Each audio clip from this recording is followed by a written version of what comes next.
नमस्कार शेतकरी बांधवांनो, मी ॲग्रिकॉस सिद्धेश्वर जाधव आणि आज आपण जाणून घेणार आहोत फर्टिस इंडिया प्रायव्हेट लिमिटेड म्हणजेच नागार्जुनाच्या एका प्रोडक्टबद्दल, इम्पॅक्टबद्दल.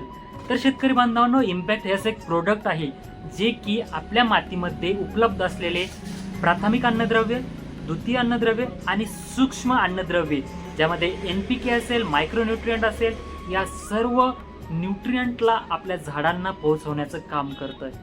त्याचबरोबर आपल्या मातीचा पोत सुद्धा सुधारतं.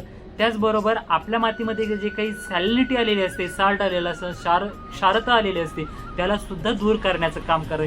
त्याचबरोबर लेबल क्लेम करते कंपनी की रूट डेव्हलपमेंटसाठी सुद्धा ही काम करते. याच्यामध्ये आपल्याला काय बघायला मिळतंय तर ऑर्गॅनिक सल्फर आहे, ऑर्गॅनिक चिलेटेड नायट्रोजन आहे, त्याचबरोबर काही ॲक्वा फिल्टर सुद्धा आहेत, म्हणजेच मोलॅसिस सुद्धा असू शकतात.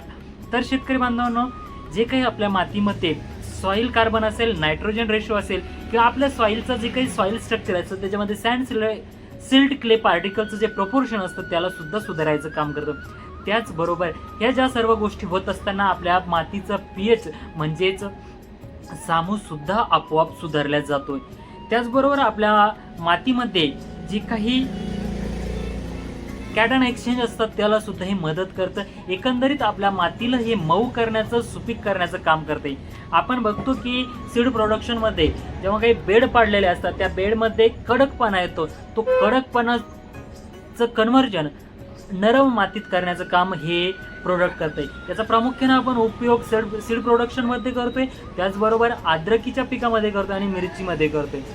जे काही आपल्या पिकांना अन्न किंवा अन्नद्रव्य अवेलेबल होत नाही, किंवा म्हणजेच इन शॉर्ट अपटेक होत नाहीये, अशा कंडिशनला आपण हे देतोय आणि याचे अतिशय उत्तम आपल्याला रिझल्ट मिळते. त्याचबरोबर याचा उपयोग आपण अशा ठिकाणी घेतला होता आणि त्याचे आपण डेमॉन्स्ट्रेशनही घेतले होते की आपण अद्रक आणि मिरची पिकामध्ये जेव्हा सड लागते किंवा अद्रकीची सड असते आणि मिरची पिकामध्ये जी काही विल्टिंग होते किंवा झाडं उभळायला लागतात, आपण ज्याला असं म्हणतो, त्या कंडिशनला आम्ही हे एक इम्पॅक्ट दिलं होतं. त्याचबरोबर एक चांगलं बुरशीनाशक ज्याच्यामध्ये मेटॅलिक झिल 35% असतील, थायोपिनाइट मिथाइल 75 WP असेल, किंवा यासारखे जे काही ब्रँड टेक्निकल आहे त्याचं कॉम्बिनेशन आम्ही दिलं होतं आणि त्याचे अतिशय उत्तम रिझल्ट आपल्याला मिळाले होते.